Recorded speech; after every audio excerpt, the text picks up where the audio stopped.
आशा करता हूं आप सब बहुत अच्छे होंगे। मेरा नाम है सिद्धांत अग्निहोत्री। स्टडी ग्लोस पे आपका बहुत बहुत स्वागत है। दोस्तों, हमारे लिए यह गर्व की बात है, कल 19 डायरेक्टर जनरल डिस्क दी गई हैं। एक तरीके का ऑनर दिया गया है किनको? CISF के 19 बहादुर जवानों को, जिन्होंने ऑपरेशन सिंदूर के दौरान पाकिस्तान के अटैक को पूरी तरीके से खत्म किया। 6 मई को जब हमने ये ऑपरेशन सिंदूर कंडक्ट किया और उसके बाद CISF हाई अलर्ट पे थी। देखिए, CISF CAPF के अंडर आती है। CAPF जो UPSC एग्जाम कंडक्ट करवाती है, एक तो आर्मी का अलग है, ठीक है, जो हमारी डिफेंस फोर्सेस का CAPF का अलग होता है। CAPF में आपके ITBP हो गए, आसाम राइफल हो गए, NSG हो गए, CISF हो गया और सशस्त्र सीमा बल हो गया, SSB हो गए। तो ये सब के सब जो हैं, CRPF हो गए, ये सब CAPF के अंडर आते हैं, ठीक है, जो इनके जो फोर्स के कंपोनेंट्स हैं। तो CISF ने क्या किया कि CISF को ना जिम्मेदारी दी जाती है। जैसे आप जो एयरपोर्ट पे सिक्योरिटी देखते हैं वो CISF की होती है, ठीक है, सेंट्रल इंडस्ट्रियल फोर्स होती है ना बेसिकली वो। तो जो बड़े बड़े एसेट्स हैं हमारे, ठीक है, उनकी जिम्मेदारी जो है वो CISF को दी जाती है। अब ऑपरेशन सिंदूर में सबसे बड़ी दिक्कत क्या थी कि पता था पाकिस्तान दिक्कत करेगा, पाकिस्तान हमला करेगा। तो पाकिस्तान ने हमला किया। पाकिस्तान ने ड्रोन्स तक भेजे, और पता है ड्रोन्स कहां भेजे? सिविलियंस। 7 मई को सुबह यानी कि रात को लगभग 2:30 बजे जो है वो ड्रोन्स आए, लेकिन CISF अलर्ट पे थी। रवि यादव जो है वो कमांडेंट, और उसके बाद जो मतलब बहुत सारे सब ने, यहां पे जो ASI है मिस्टर सिंह, उन्होंने कमाल का काम किया। CISF घर घर गई।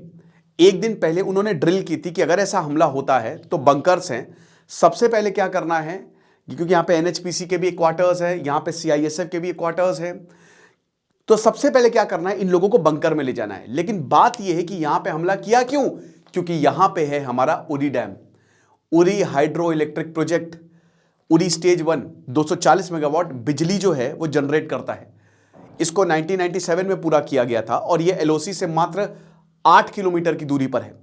तो इसको मेंटेन करने के लिए NHPC CISF सिक्योरिटी के लिए सब के सब यहां पे रहते हैं, और यहां पे क्वार्टर्स बने हुए हैं, सरकारी क्वार्टर्स बने हुए हैं। तो पाकिस्तान ने यहां पे हमला किया, लेकिन यहां घर घर गए, सबको उठाया रात में, ठीक है, हमला होने से पहले जितने भी ड्रोन से उनको शॉट खत्म किया। एक भी ड्रोन जो दोस्तों, एक भी ड्रोन जो यहां लैंड नहीं कर पाया।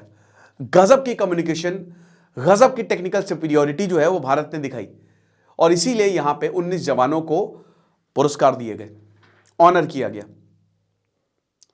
स्टेज 2 प्रोजेक्ट जो है दूसरा, ये भी 240 मेगावाट इलेक्ट्रिसिटी जो है वो जनरेट करेगा, बट अभी तक ये बन नहीं पाया है। पता है क्यों? पाकिस्तान ने ऑब्जेक्ट किया है। क्यों ऑब्जेक्ट किया है, मैं आपको जरा पहले बताता हूं कि देखिए, जम्मू कश्मीर में जहां पे आप इतने सारे हाइड्रो पावर प्रोजेक्ट लगा सकते हैं, वहां पे आपको पता है लगभग 8-10 के करीब है, बस सिर्फ 8। आप विश्वास करेंगे, इसमें कुछ तो जम्मू में ही है। सलाल डैम जो बहुत ही इंपॉर्टेंट है, चिनाब रिवर रियासी डिस्ट्रिक्ट में बना है। उरी मैंने आपको बताया। Baglihar dam again Chenab river Ramban district में है। दुलहस्ती 350 मेगावाट का प्रोजेक्ट, ये किश्तवाड़ डिस्ट्रिक्ट में है, 350 मेगावाट बिजली जनरेट करता है। किशन गंगा 350 मेगावाट बिजली जनरेट करता है, झेलम रिवर बेसिन पे बना हुआ है। अंडर कंस्ट्रक्शन रातले, ये वही रातले डैम है जिसमें बहुत ज्यादा पाकिस्तान विवाद खड़ा करता है, अपोज करता है। 850 मेगावाट का ये जो डैम है ये किश्तवाड़ डिस्ट्रिक्ट में है। कीरू डैम अगेन, ये सब प्रपोज्ड है, ये डेवलप नहीं हुए हैं। जो मैंने शुरुआत में आपको किशन गंगा तक बताया वो तो बन के तैयार हो गए हैं, लेकिन बाकी अभी अंडर कंस्ट्रक्शन है, जिसमें किरू आता है, पकूल आता है और सावलकोट आता है। सावलकोट बहुत बड़ा प्रोजेक्ट है, लगभग 2000 मेगावाट ये बिजली जनरेट करेगा। अब आप बोलेंगे सर बस 8 से 10 प्रोजेक्ट, मतलब कश्मीर में हम इतने कम हमने इतने कम डैम बनाए हैं। यस, कश्मीर घूमने की जगह है दोस्तों। मैं गया था, और मैं आपको ये भी बताना चाहता हूँ कि हमने छोटा सा ट्रैवलिंग चैनल शुरू किया है घूमने का ही, तो डिस्क्रिप्शन कमेंट बॉक्स में उसका लिंक है, आप उसको प्लीज़ सब्सक्राइब करें, क्योंकि हम आपको बताएंगे कि आप कैसे कहाँ ट्रैवल कर सकते हैं। तो इतने कम डैम बनाने का रीजन है पाकिस्तान। हमने इंडस वाटर ट्रीटी जो उसके साथ कर रखी है, उसने अपोज किया, उरी के स्टेज 2 को अपोज किया, और हमने मान लिया, क्योंकि हम इंटरनेशनल ट्रीटीज को इज्जत करते हैं उसकी।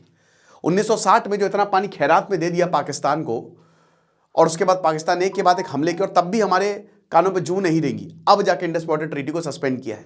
अगर मान लीजिए कि हम 1947 के बाद से ही लगातार डैम बनाना शुरू कर देते तो आज ये नौबत आती ही नहीं, हम पाकिस्तान को अपनी धुन पे नचा सकते थे, क्योंकि पाकिस्तान में सीवियर वाटर क्राइसिस है। अब हमने इंडस वाटर ट्रीटी को की है सस्पेंड, और यहां पे दोस्तों बहुत बड़ा कैच आता है। ये जो टॉपिक मैं आपको बता रहा हूं, ये जो चीज मैं आपको बता रहा हूं कि पाकिस्तान ने उरी को टारगेट किया। क्यों टारगेट किया? यहां पे एक बहुत बड़ा डैम है, फ्लड जैसी सिचुएशन हो सकती थी अगर डैम एकदम से आप तोड़ोगे, टारगेट करोगे। हालांकि वो पानी जो है पाकिस्तान में भी जाएगा। आगे आने वाले समय में पाकिस्तान और भारत की कॉन्फ्लिक्ट होना तय है। अब ये कब हो गया, उल्टी गिनती गिनिए। जिस तरीके से पाकिस्तान में चीजें हो रही हैं, भारत, और इसका सबसे बड़ा जो टर्निंग पॉइंट बनेगा वो वाटर बनेगा, पानी बनेगा। इंडिया ने इंडस वाटर ट्रीटी को सस्पेंड कर दिया है, सस्पेंडेड है ये। अब देखिए इस समय आ गया है विंटर। अभी तक तो इस बार चलो पाकिस्तान बच गया क्योंकि बारिश अच्छी हुई, इसमें बारिश होती नहीं। स्प्रिंग आ जाएगा, फिर समर आ जाएगा, यानी कि आने वाले 8-9 महीने पाकिस्तान के लिए बहुत क्रिटिकल हैं। पानी मिलने वाला है नहीं। हम डैम्स पे अब बहुत तेजी से काम कर रहे हैं। पूरी दुनिया कुछ भी बोले, अब पाकिस्तान कुछ भी बोले, हमको क्या लेना था, वो तो पेपर होता है भाई। आज आपने देखा कि अरुणाचल भाई जो प्रेमा थी उनको डिटेन कर लिया, मैंने उस पर लेक्चर भी लिया। अब भारत बोलता रह गया कि तो मॉन्ट्रियल कन्वेंशन का उल्लंघन है, ये इस कन्वेंशन का उल्लंघन है ना, भारत बोलता रह गया, लेकिन कुछ नहीं हुआ, किसी ने नहीं। वो है क्या इंटरनेशनल कन्वेंशन, कोई नहीं मानता। सच बता रहा हूं दोस्तों, भारत भी क्या करे, इंडस वाटर ट्रीटी क्या कर लोगे? अगर मान लो हमने पानी रोक लिया, तुम क्या कर सकते हो? कुछ नहीं कर सकते। हम किसी का पानी नहीं रोक लेंगे, लेकिन बार बार पाकिस्तान ने हम पे हमला किया है, बार बार पाकिस्तान ने कश्मीर मुद्दे को लेकिन अब वक्त आया कि भाई अब तुमको तुम्हारी औकात दिखाते हैं। और पूरी दुनिया में पानी के लिए युद्ध छिड़ा हुआ है। चाइना ब्रह्मपुत्र कहता है, पाकिस्तान अबे तो चाइना सीपेक को समेट रहा है। पाकिस्तान से रिश्ते ठीक ठाक मतलब बहुत अच्छे नहीं, उसने पाकिस्तान को एक एक्सपेरिमेंटल ग्राउंड बना दिया है।